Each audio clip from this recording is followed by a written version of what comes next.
Энэхүү нэвтрүүлгийг Joyce Meyer-ийн үйлчлэлийн хамтрагчид болон тэдний найз нөхдөс нь танд зориулан хүргэж байна.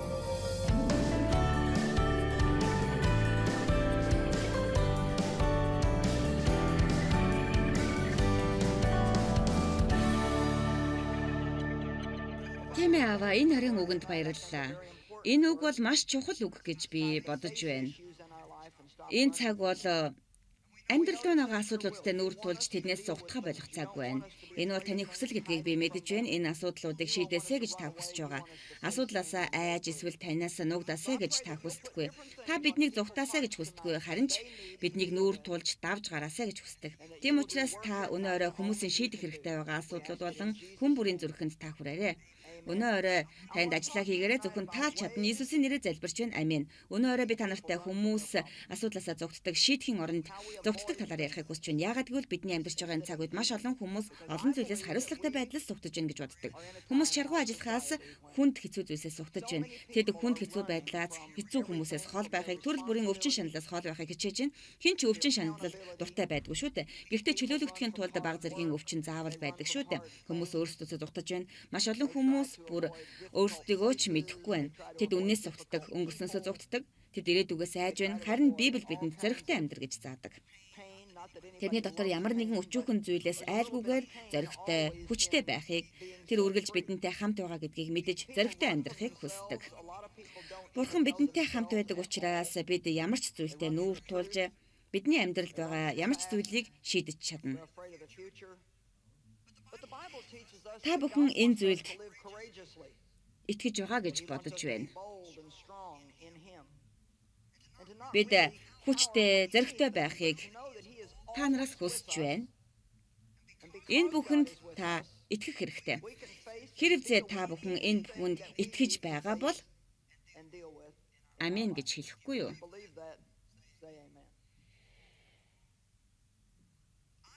Зөвхөн оронд эзний авралыг харах хүртлээр бид баттад зогссоор байх талаар суралцах хэрэгтэй гэж би боддог. Зогдох талаар нэг сонирхолтой зүйл байна. Би та нарт Библийн 4 өөр хэсгээс та нар ханаас ч зугтсан бай, Бурхан таныг буцаан авчирч, та үнэхээр сайн сайханд хүрэхийг хүсэж байгаа бол таны шийдэх ёстой асуудлуудыг шийдвэрлэх болно. Үнэн дээр тийм асуудалтай хэсэг хүмүүсийг би мэднэ. Учир нь тэд одоо энэ зүйлийг ойлгож байгаа хоо гэж бодож байна. Амин.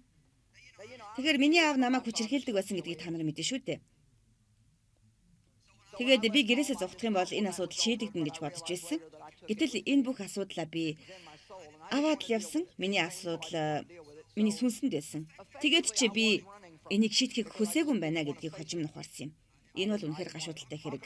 Би энэ асуудлыг шийдэхийг хүсээгүй. Тиймээс зугтсан. Яагаад гэвэл өөрийнхөө асуудалтай нүүр тулахыг хүсээгүй юм. Би энэ талаар ярихыг хүсээгүй, залбирахыг ч хүсээгүй. Энэ зүйл болоогүй юм шиг л дүр эсэхийг хичээсэн. Таны өнгөрсөн амьдралд ямар нэгэн зүйл байгаа бол эсвэл Бурхан магадгүй таныг ажилласаа гэж хүсдэг зүйл байгаа бол та юу ч болоогүй юм шиг дүр эсгэж ийм өчүүхэн арга сэцэнд би гайхаж байна.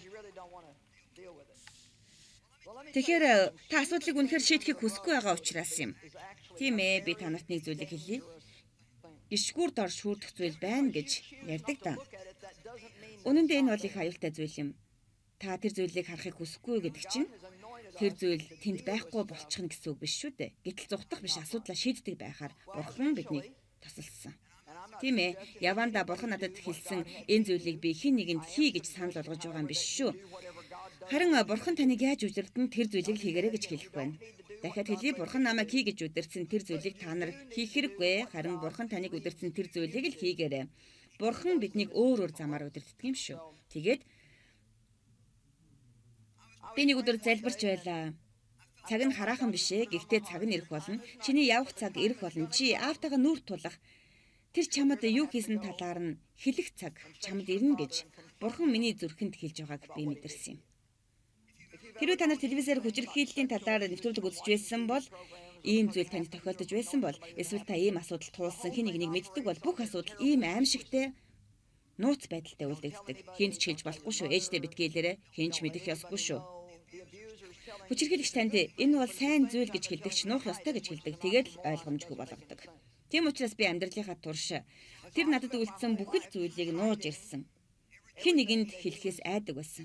Хамгийн сүүлд нүүр тулсан хүн бол тэр байсан юм.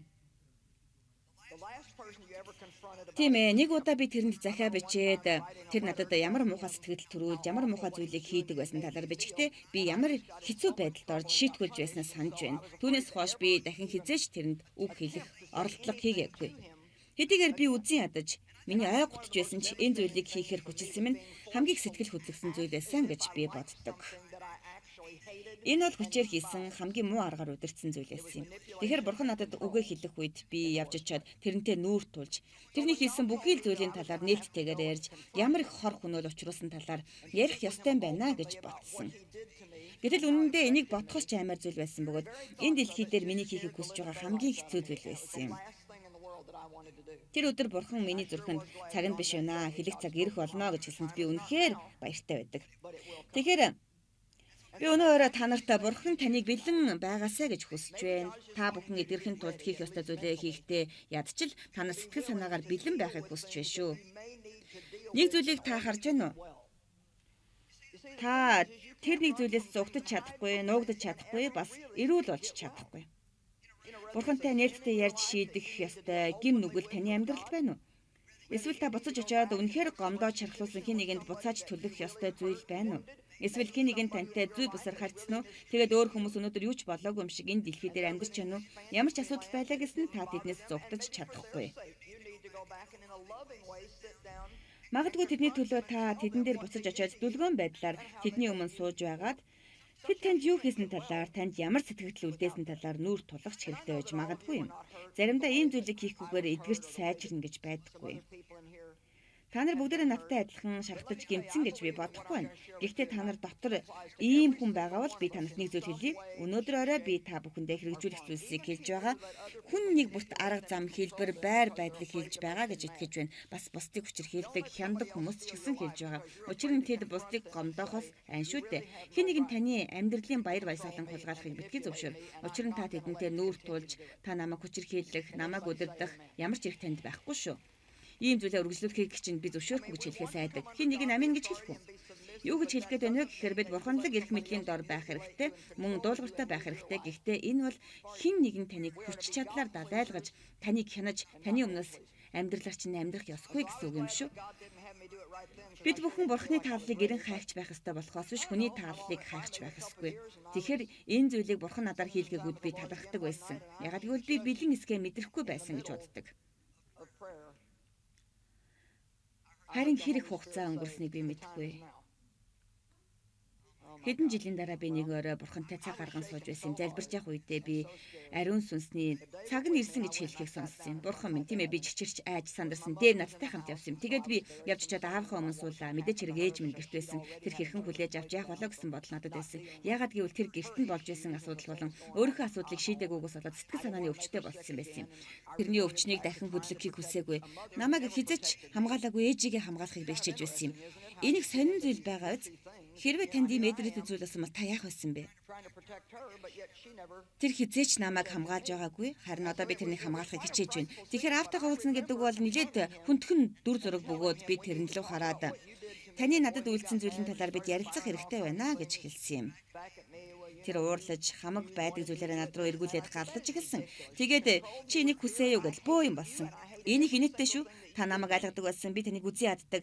Таны надад хийсэн зүйлийг чинь би үзэн яддаг гэж хэлсэн юм. Би тэрэнд мөн таны надад үйлцсэн зүйл чинь намайг үнэхээр зовоож миний амьдралд олон асуудлуудыг авчирсан. Таны хийсэн бүхэн чинь буруу зүйл байсан. Надад ямар хэцүү байсныг би танд хэлэх ёстой гэж хэлсэн.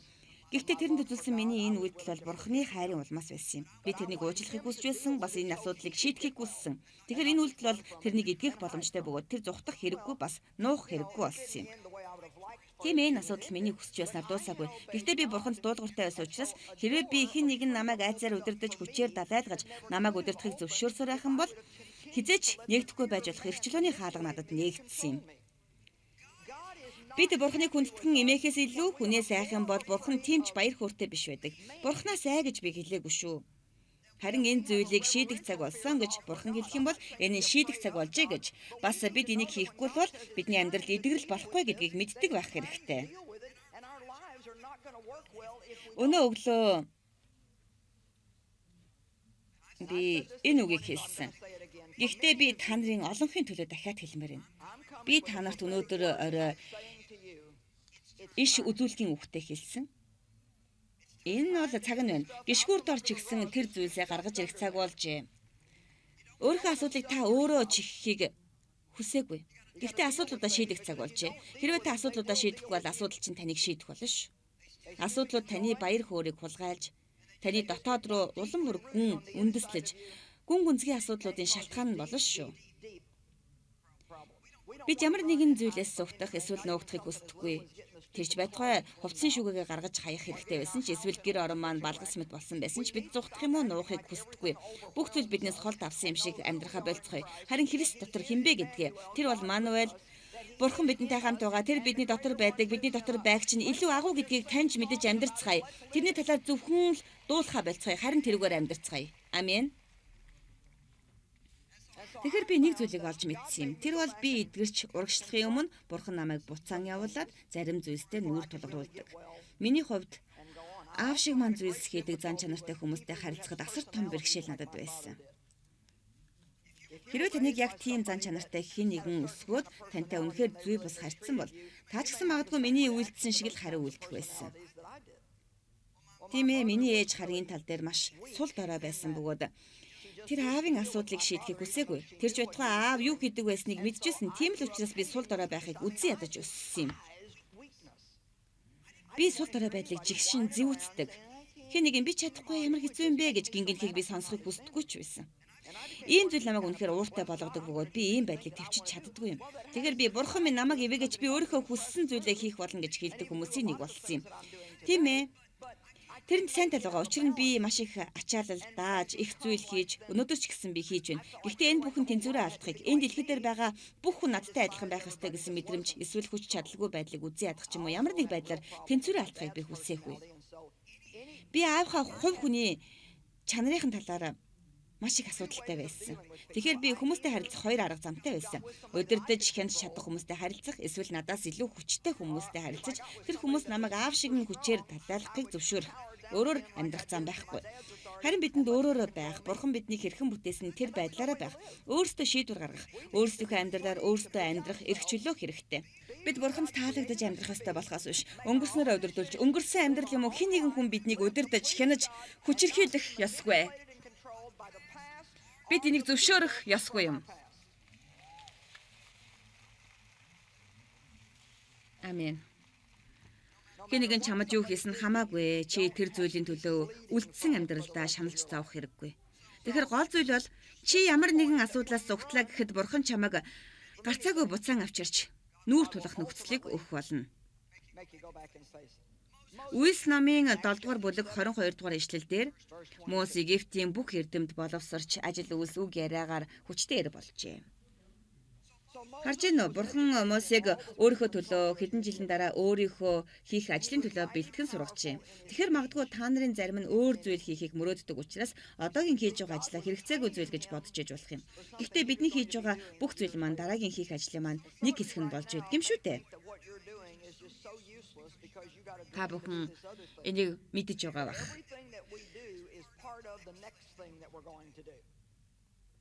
Амен.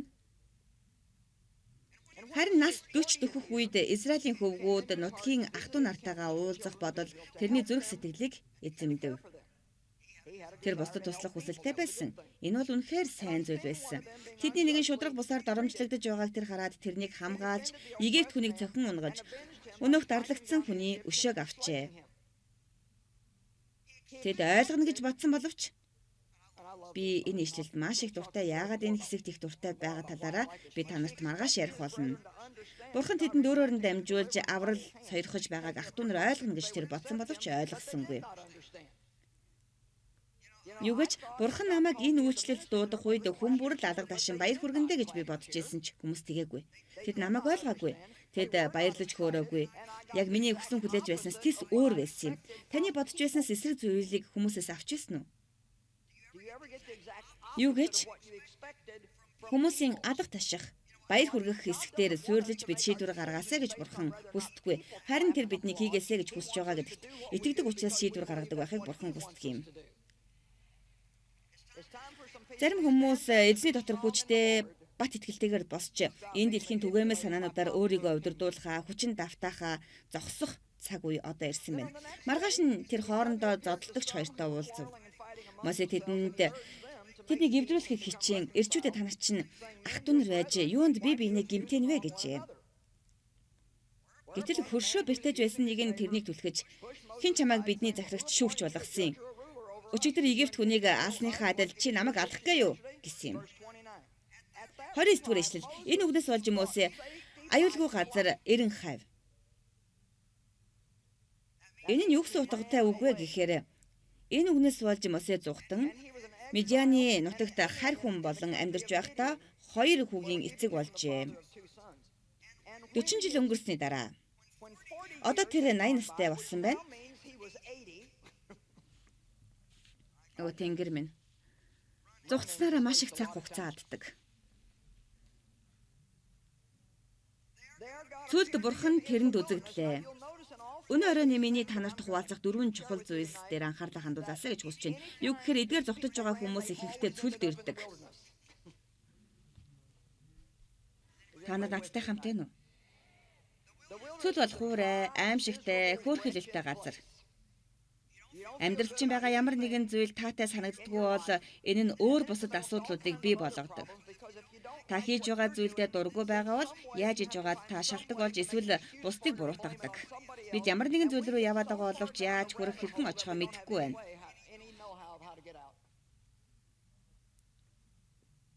Дөрвөн жил өнгөрсний дараа тэр 80 настай байхад Синай уулын цүлд шатаж байгаа үүргэний бутны дүлэнд тэнгэр илч тэрэнд үзэгдсэн байна. Энийг хараад Мосе хачирхаж нягтлан харахаар төхөж очтол эзний дуу гарч. Энэ үнэхээр сайхан үйл явдал. Би бол чиний өвгөд болох Авраам, Исаак, Яаковын бурхан байна. Мосе айдас давтан харж зөрхөлсөнгүй. Харин эзэн тэрэнд хөл дээрх шахаага тайлах тун учир нь чиний зогсож байгаа газар бол ариун газар шороо юм гэж. 34 дугаар ишлэл. Би Египтэд дарлагдж байгаа өөрийн хүмүүсийг тодорхой харлаа. Тэдний гаслант дууг сонсоод ард ална чөлөөлөхөөр би бууж ирсэн юм. Тэгэхээр одоо сайн хараарай бүгдээрээ.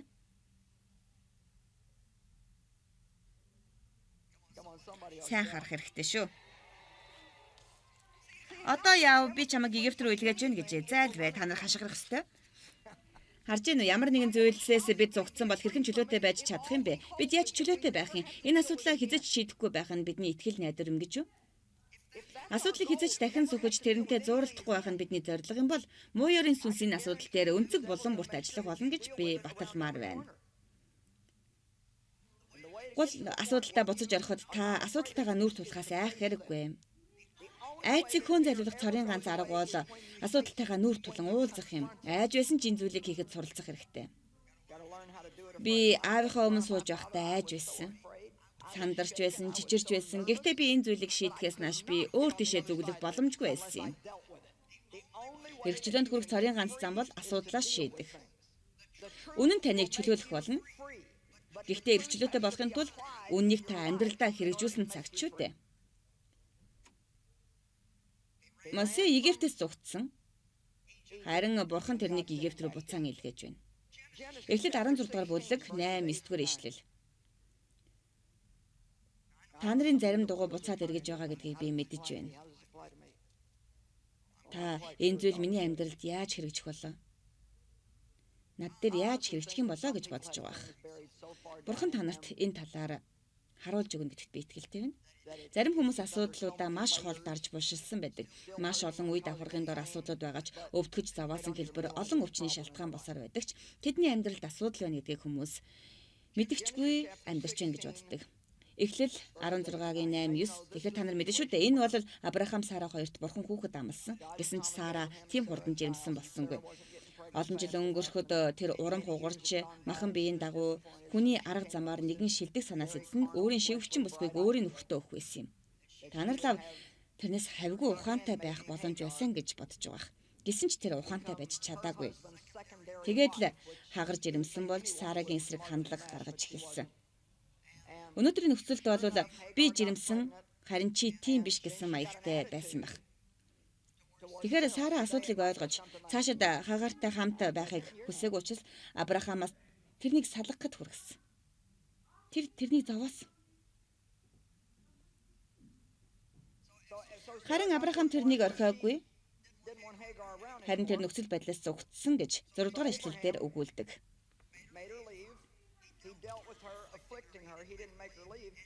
Мөн бас 7 дугаар ишлэлдэр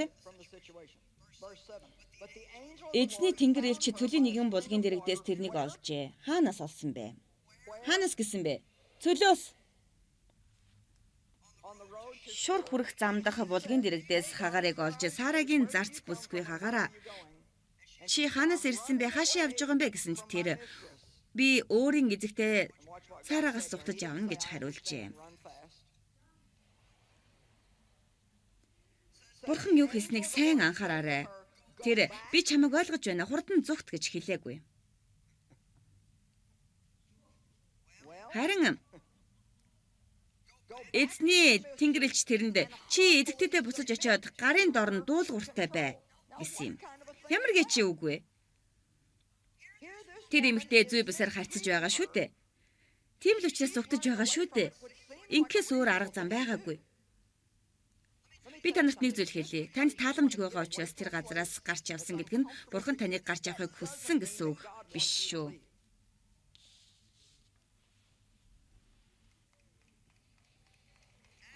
Тэгэхээр одоо бид энэ түүхтэй холбогдож байна.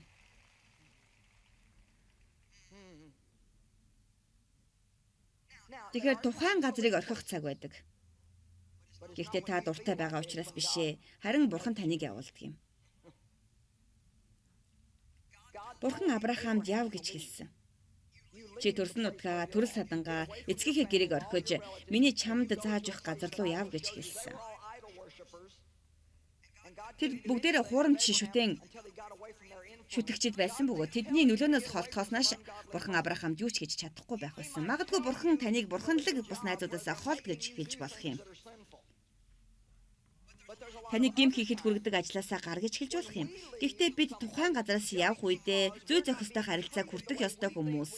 Гэтэл тийм харилцаа байхгүй учраас явж байна гэж бодох цаг их байдаг. Асуудлыг шийдэхэд суралцах ёстой нэг зүйл бол Бурхан хүсэж байгаа. Бурхан хүсэж байгаа учраас энэ газарт энэ цаг мөчид би байгаа юм. Би нэг хүнтэй хамт 5 жилийн турш үйлчилсэн. Тэр хүн надтай зүй зохистой харилцаж байсан гэж би бодохгүй. Үнэхээр хэцүү, тун хэцүү байсан. Би бүхэл амьдралынхаа туршид хийсэн хамгийн хэцүү зүйлсийн нэг байсан. Би босоод л өөрийнхөө зангаар би эндээс гарлаа гэж хэлээгүй. Гэхдээ юу гэж?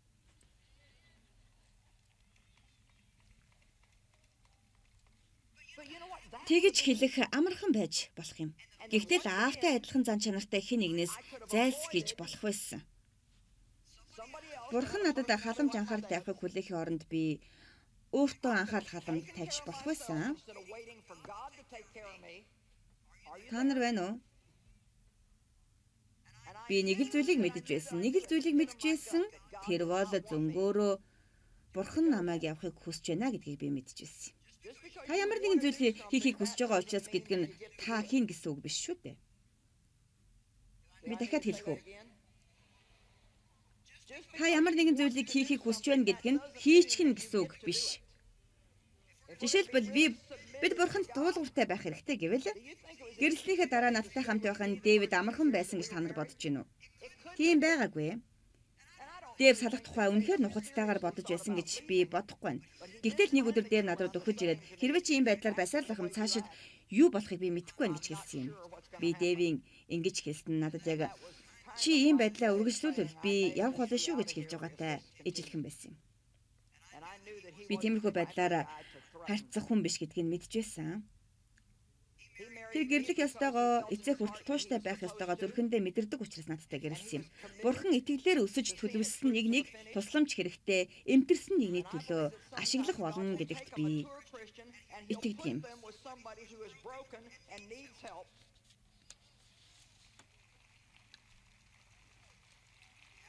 Тийм ээ, та нарын зарим нь дуртай байгаа бах.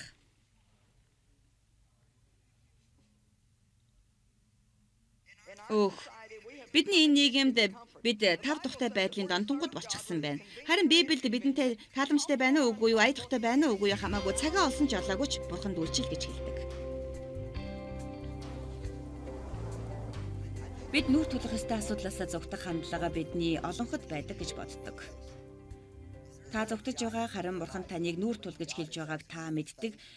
Тийм нэгэн авраг зүйл таны амьдралд байна уу? Тийм ээ, босогтун эзний авралыг харахтун Бурхан танд туслахыг хүсэж байна. Харин та айцаар биш, итгэлээрээ асуудалд ойртон оч.